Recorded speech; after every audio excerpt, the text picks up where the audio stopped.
Hey guys, hope you're doing good. Today, I've got a very interesting video for all the dreamers out there. It's not a comparison between cities, but we're going to compare UK to Canada. This video would help you decide which country you want to choose to immigrate. Whether you are an international student or willing to immigrate to work and settle abroad, this video is for you. As in this video, we would compare the two wonderful countries based on various factors such as geography, as in their geographic location, education, the weather in various cities of UK and Canada. We're going to quickly touch base on the different types of immigration in the two countries, the people and the crime rate, how safe is Canada and UK, and we are also going to discuss the cost of living in the two countries. So I'm sure this video is going to be an ultimate comparison between UK and Canada, and hopefully by the end of this video you would be able to decide which country you want to immigrate. Alright, so let's start with the geography. We are not going to discuss this in too much detail, but we're going to discuss the key points so this video remains interesting. So this is the world map and UK is located over there, and you see Canada over here. Clearly you see that UK is very small in comparison to Canada. Actually, Canada is 41 times the size of UK, but it's very interesting that its population is close to half of UK. Population of Canada is around 37 to 38 million, while of UK it's around 66 to 67 million. When we say UK, we mean United Kingdom, and which obviously means England, Scotland, Wales and Northern Ireland. Now if you're there in UK, you have a benefit because of its proximity with Europe, while if you're in Canada, you have the benefit of its proximity with US. Now let's say that you're planning to immigrate from India to UK. Let's say from Delhi to London. The distance is around 6,700 km, which means the direct flight would actually take around 8 to 9 hours. And for example, if you're planning to immigrate from Delhi to Toronto, the distance is around 11,600 km, which is approximately close to double if you compare from Delhi to London. So a direct flight would actually take around 13 to 14 hours, which means if you want to stay close to your home country, and if your home country is India, Bangladesh, Pakistan, immigrating to UK would be a little easier because commuting would take less time. Let's discuss about weather now, because when it comes to Canada, it's very important to discuss about the weather because obviously Canada is famous for its harsh winter climate. So in here I've listed down the three cities both from UK and Canada. From UK I have chosen London, Edinburgh, Manchester, and from Canada I've chosen Toronto, Vancouver and Calgary. We'll discuss the minimum temperatures in the month of January and February and the maximum temperatures in the months of June and July, so we can get to understand about the winter and the summer weather as well. Now temperatures that I'm going to list down are from 2020 itself. So in the month of January and February, the minimum temperature in London was -2 degrees, in Edinburgh was -4, in Manchester was -2 degrees. When we talk about Toronto, it was -18 degrees. Then in Vancouver it was -8, and in Calgary it was -32 degrees. Obviously these would be the climates during the night time, maybe during midnight or so. Talking about summers, in London the maximum temperature goes around 33 degrees Celsius, in Edinburgh around 27 degrees Celsius, Manchester around 29 degrees Celsius, in Toronto around 35 degrees Celsius, Vancouver around 30 degrees Celsius, and in Calgary around 28 degrees Celsius. So overall we can say that obviously Canada is much more colder in the months of January and February. It is also a lot warmer in the months of June and July. Please notice that transition in London. You can see from -2 to 33 degrees. In Toronto it was from -18 to 35 degrees. So when you come to the Canadian cities, in the first few months it might be a little difficult for you to adapt, while in UK it is a lot easier. Okay, now let's discuss about the immigration programs. Of course, if you don't know how to immigrate, then all of this video would not make much sense. So both UK and Canada have got different immigration programs for different kinds of people. So let's say that if you are a student, then both of these countries actually offer you student visas. If you actually want to start a business in these countries, then if you have the enough capital with you, of course the program requirement, the eligibility criterias, the rules would be different, but yes, both of these countries do offer visas for entrepreneurs as well.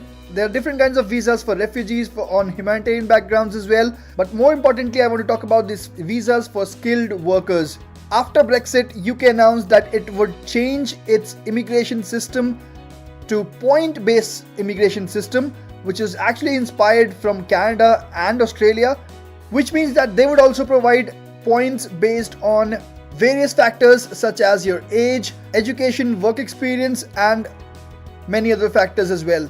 And Canada has already been using this system under Express Entry program since last 5 years.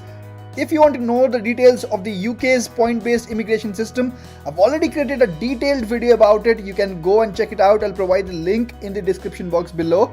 But in a nutshell, UK's point-based immigration system would have one of the very crucial eligibility criteria of having a job offer letter and would provide you the work permit.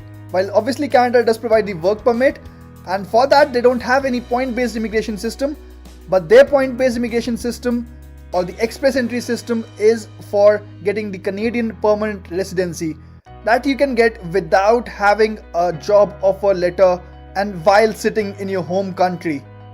So that's a really great benefit.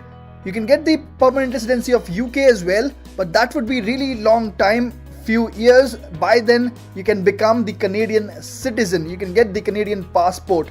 So yes, these all reasons make Canada's immigration system a lot easier, because you can actually get the Canadian permanent residency while sitting in your home country without even having the job offer.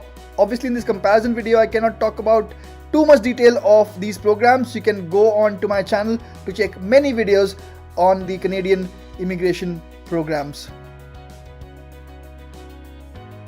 Okay, so to discuss the cost of living, I'll take you to numbeo.com. It's a lovely website where you can actually compare the cost of living of any two cities around the world.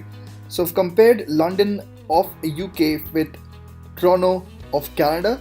So here you can clearly see that they've said that you would need around £3,800 in Toronto to maintain the same standard of life that you can have with around £4,700 in London. So obviously London is way more expensive than Toronto. Similarly, I compared London with Vancouver as well, and the comparison is very similar. In Vancouver you would need around £3,800, while in London you would need around £4,700.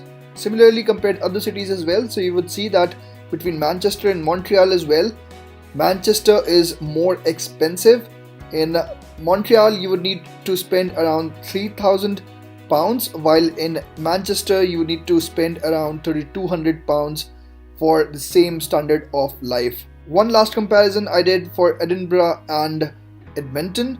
So in Edmonton you would need to spend around £3,000, while in Edinburgh you would need to spend around £3,400 to maintain the same standard of life. So clearly we can see that UK is much more expensive than the Canadian cities. You can actually check out some minute details over here as well, such as what it would cost you to have a meal in a restaurant in Edinburgh and in Edmonton. What about the groceries? What about transportation, utilities? What if you have to pay the rent for a one bedroom? What if you want to buy a apartment in Edinburgh or Edmonton? How much would it actually cost you? So all these details can be checked here on the numbeo.com. It's a lovely website. But yes, for our comparison for this video, we can say that the Canadian cities are actually cheaper than the UK cities. Okay, so talking about the people and the crime rate, it's very important to know about the people that are living in a particular city or a place where you're going to immigrate, and also whether it's a safe place to live or not. So talking about UK and Canada, we can see that the population of UK is around 66 to 67 million people, while that of Canada is 37 to 38 million. We already discussed that, right? Now, the population density of UK is way more than what it is there in Canada, but because of its huge size. The life expectancy of both the countries is almost very similar. While the official languages spoken in UK is only English, in Canada it's English and French. Now, of course, both the cities have immigrants coming in from many parts around the world, from almost all the countries. So you can say that various other languages are spoken in both the countries as well, but the official languages are only what is listed down here. Okay, now let's talk about the crime and the safety index. So for London, the crime index is 52, and for Manchester it's 56, while for Edinburgh it's around 30. So you can say that out of these three cities, Edinburgh is much more safer. But the comparison is between UK and Canada, so let's check out the crime index of Canada. The crime index for Toronto, so that's close to 40.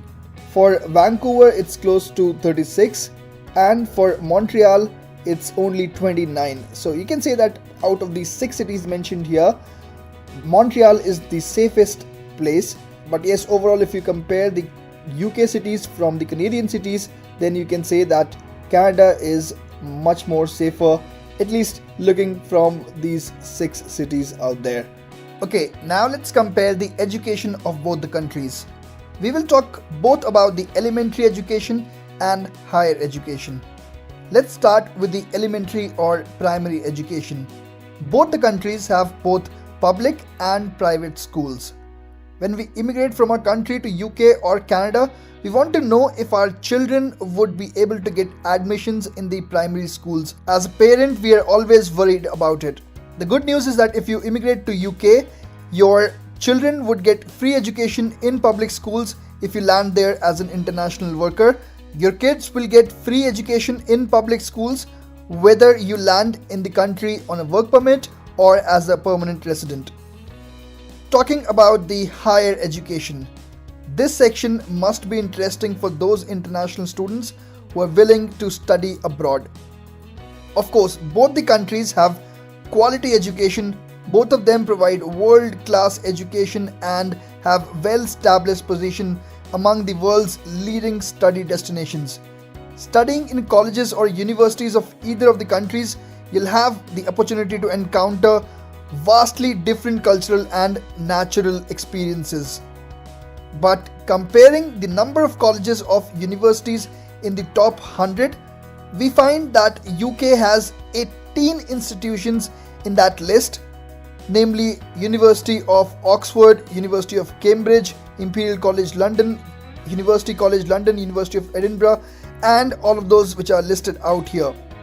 While Canada has only 3 in the top 100. University of Toronto, which is obviously in Toronto, McGill University, which is in Montreal, University of British Columbia, which is in Vancouver. Now these were the 3 which are there in the top 100, but in the top 200 there are a few other Canadian universities as well, and they are University of Alberta, McMaster University, Université de Montréal, University of Waterloo. So however, both the countries are world's leading study destinations and provide international quality of education. UK wins this battle because of the huge list of universities that are there in the top 100. Now, one very important thing to note here is that UK has only English, while Canada is a bilingual country. So in the elementary education, kids are taught French, while in some of the universities from Quebec and some other provinces of Canada, you can expect that knowing French